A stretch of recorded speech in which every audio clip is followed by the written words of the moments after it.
கஷ்டமாக இருக்குது. நம்ம என்ன பேச சொல்லுங்க. மீண்டும் உங்களை இது போல் இன்னும் இருக்கா டைமு? இன்னும் 1/4 மணி நேரம் இருக்கு.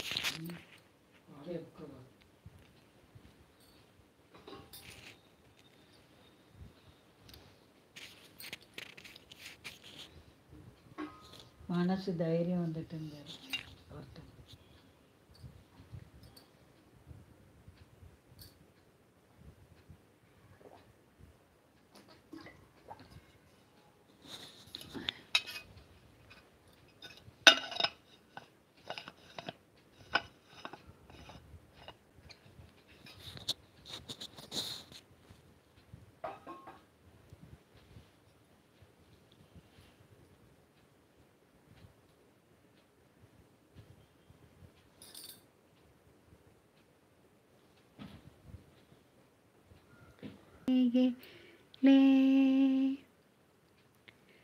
சண்டை வராமல் இருக்க கேதுவுடைய குணம். பிள்ளையாருக்கு 11 தோப்பகரணம் போட சொல்லுங்க. குழந்தைகள் சண்டை போட்டால் கொஞ்சம் பொறுங்கன்னு சொல்லி சாமி விளக்கு முன்ன கொண்டு நிறுத்தி 11 தோப்பகரணம் போட சொல்லுங்க. விநாயகருக்கு ஒரு செதறுகாய் போடுங்க. கண் திருஷ்டி இருந்தாலும் சண்டை போடும். ஒரு செதறுகாய் விநாயகருக்கு மாதந்தோறும் ஒரு காய் போடுங்க. வீட்டு வாசலில் 7 பச்சை மிளகா, ஒரு எலுமிச்சம்பழம், ஒரு கறித்துண்டு கோர்த்து ஞாயிற்றுக்கிழமை தோறும் கட்டுங்க. கண் திருஷ்டி போயிடும்.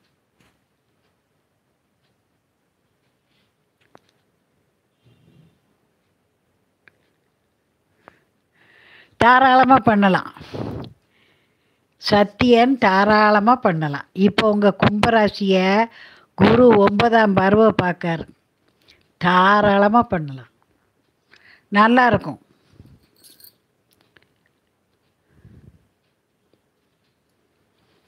தாராளமாக செய்யலாம். குரு பார்க்கும்போது எது செஞ்சாலும் லாபம்.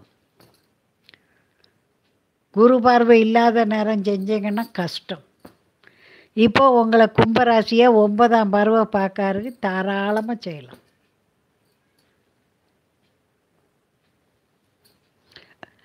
தகப்பன் பிள்ளை சண்டையில் வராமல் இருக்க நீங்கள் பிரதோஷ பூஜை போய் கும்பிடணும். அவருடைய ஜாதகத்தில் சூரியன் ஏதோ பகை வீட்டில் இருக்கார். அதனால தான் உங்களுக்கு அவருக்கு சண்டை வருது.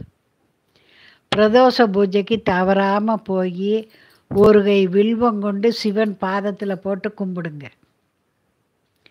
பிரதோஷ பூஜையை விடவே விடாதீங்க. அப்போ சண்டை வராது. கொஞ்சம் மறைமுகமாக இருக்கும், அவ்வளோதான்.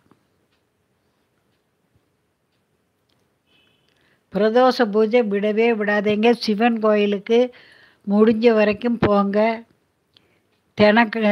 திங்கக்கிழமை ஒரு கை வில்வ அர்ச்சனை பண்ணுங்க.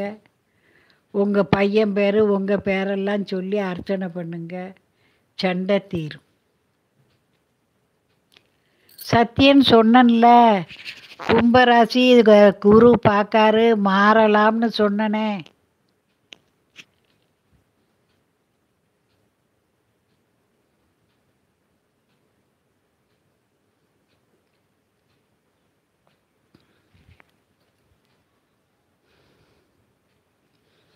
குழந்தை படிக்கிறதுக்கு நீங்கள் ஐயும் நமச்சிவாய 108 தடவை சொல்லுங்கள்.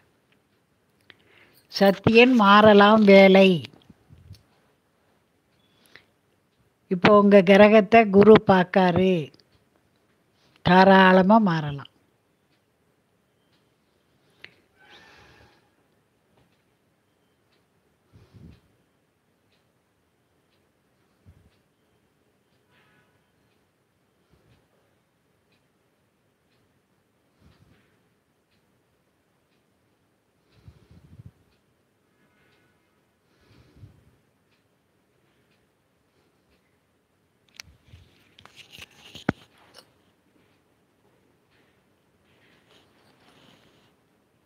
கணக்கு போட்டுட்டியா?